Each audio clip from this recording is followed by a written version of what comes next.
डरावनी कहानी सुनने से पहले चैनल को सब्सक्राइब कर लीजिए। आइए चलते हैं कहानी की ओर। न्यूयॉर्क के एक गांव में दिन की गर्मी ढल चुकी थी और शाम की ठंडी हवा मिट्टी की सौंधी खुशबू लेकर आ रही थी।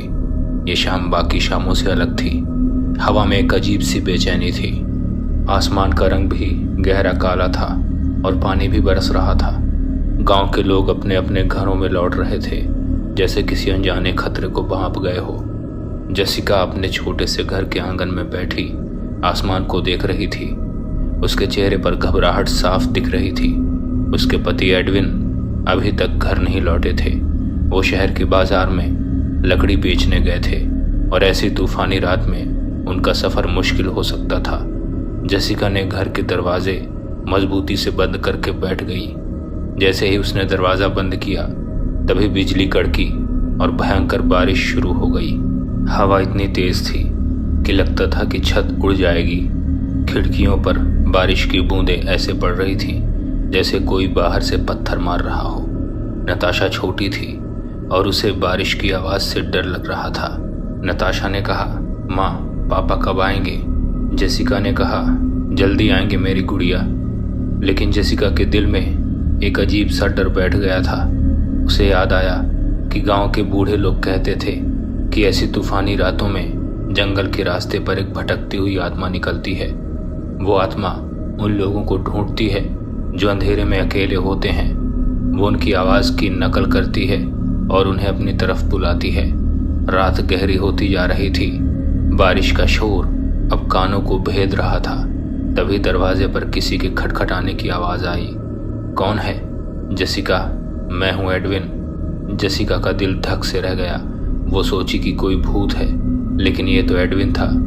रुको, मैं दरवाज़ा खोलती हूँ। ये कहने के बाद वो दरवाजे की तरफ बढ़ी, लेकिन जैसे ही उसने दरवाज़ा खोलना चाहा, उसकी बेटी नताशा ने उसे पीछे से कसकर पकड़ लिया। नहीं माँ, मत खोलो, वो पापा नहीं है। जेसिका चौंक गई। ये तुम क्या कह रही हो? नताशा ने कांपती हुई आवाज़ में कहा। जब वो बोल रहे थे तो उनकी आवाज़ बहुत अजीब थी, जैसे कुएं में से आ रही हो। जेसिका ने नताशा की बात पर ध्यान दिया और उसका दिल बैठ गया। उसे याद आया कि गांव के लोग कहते थे कि उस भटकती आत्मा की आवाज़ में एक अजीब सी गूंज होती है जो किसी भी इंसान की आवाज़ की नकल करने के बावजूद नहीं छिपती। जेसिका दरवाजे से हटकर घर के कोने में अपनी बेटी के साथ दुबक कर बैठ गई। बाहर से आवाज़ फिर आई, जेसिका, क्या हुआ? दरवाज़ा खोलो, बहुत ठंड लग रही है मुझे। इस बार आवाज़ में थोड़ी तेज़ी थी। जेसिका ने चुप रहना ही बेहतर समझा।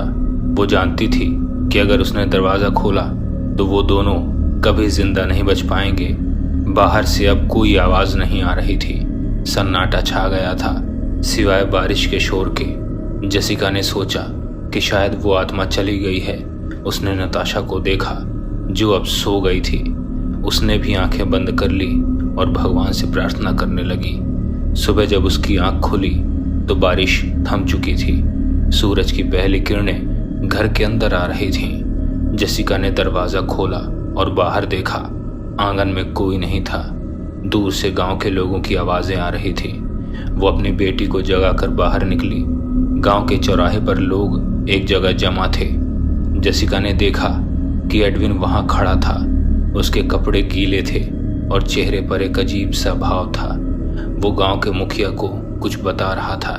एडविन ने जेसिका को देखा और उसकी तरफ भागा। जेसिका, तुम ठीक हो? तुम रात में कहाँ थे? एडविन ने बताया कि वो शहर से लौट रहा था। तभी तूफान शुरू हो गया। जंगल के पास उसकी बैलगाड़ी का पहिया टूट गया। वो उसे ठीक करने की कोशिश कर रहा था। तभी उसने किसी की आवाज़ दूर से सुनी जो उसे बुला रही थी। वो आवाज़ अब बिल्कुल तुम्हारी तरह थी। वो मुझे जंगल के अंदर बुला रही थी। मुझे लगा तुम खतरे में हो, इसलिए मैं उस तरफ जाने लगा। लेकिन तभी गांव के एक बूढ़े आदमी की याद आ गई जो कहते थे कि ऐसी आवाज़ों के पीछे कभी नहीं जाना चाहिए। एडविन ने आगे बताया कि उसने हिम्मत करके उस आवाज़ को अनदेखा किया और रात भर एक पेड़ के नीचे इंतज़ार किया। सुबह जब बारिश थमी तो वो किसी तरह पैदल गांव पहुंचा। ये सुनकर जेसिका और नताशा ने एक दूसरे को देखा। जेसिका को नताशा पर गर्व हुआ जिसने अपनी सूझबूझ से उन दोनों की जान बचाई थी, उसने मन ही मन सोचा कि एडविन अगर उस आवाज़ के पीछे चले गए होते तो क्या होता। एडविन ने जेसिका और नताशा को गले लगाया और वो सब घर वापस लौट गए। ये कहानी गांव में फैल गई और सभी ने नताशा की समझदारी की तारीफ की। गांव के लोग उस रात के बारे में बात करते थे जब एक छोटी सी बच्ची की वजह से एक परिवार की जान बची। जेसिका और एडविन भी इस घटना को कभी नहीं भूले, लेकिन ये कहानी यहीं ख़त्म नहीं होती। एक हफ्ते के बाद जब गांव में सब कुछ सामान्य हो गया था, जेसिका और एडविन अपनी बेटी के साथ गांव के पास नदी के किनारे बैठे थे। अचानक नताशा ने एक सवाल पूछा, माँ, वो आत्मा सिर्फ रात को आती है क्या? हाँ बेटी, सिर्फ रात को। तभी नताशा ने एक अजीब सी मुस्कान दी और कहा, और सिर्फ बारिश में। जेसिका ने नताशा की तरफ देखा। उसकी आंखें चमक रही थीं, लेकिन उनमें बचपन की मासूमियत बिल्कुल भी नहीं थी। नताशा के चेहरे पर एक ऐसी मुस्कान थी जो उसे डरा रही थी। तुम ये सब क्यों पूछ रही हो? नताशा हंसने लगी।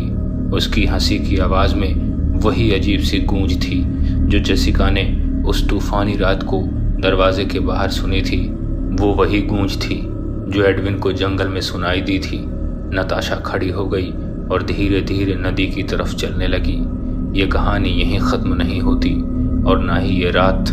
मैं हमेशा यहीं रहती हूँ, तुम सब बस मेरे मेहमान हो। ये सुनकर जेसिका और एडविन डर से कांप उठे। वो समझ गए कि जिस आत्मा से वो बचे थे वो उनके घर में उनकी बेटी के शरीर में पहले ही आ चुकी थी। बारिश की वो रात अब बस एक कहानी नहीं थी, ये उनके साथ हमेशा रहने वाली एक हकीकत थी। और वो हंसी जो अब भी सुनाई दे रही थी बस एक शुरुआत थी। ये डरावनी कहानी आपको कैसी लगी कमेंट बॉक्स में हमें ज़रूर बताइए। चैनल को सब्सक्राइब कर लीजिए, ऐसे ही डरावनी कहानियाँ हम आपके लिए लाते रहेंगे।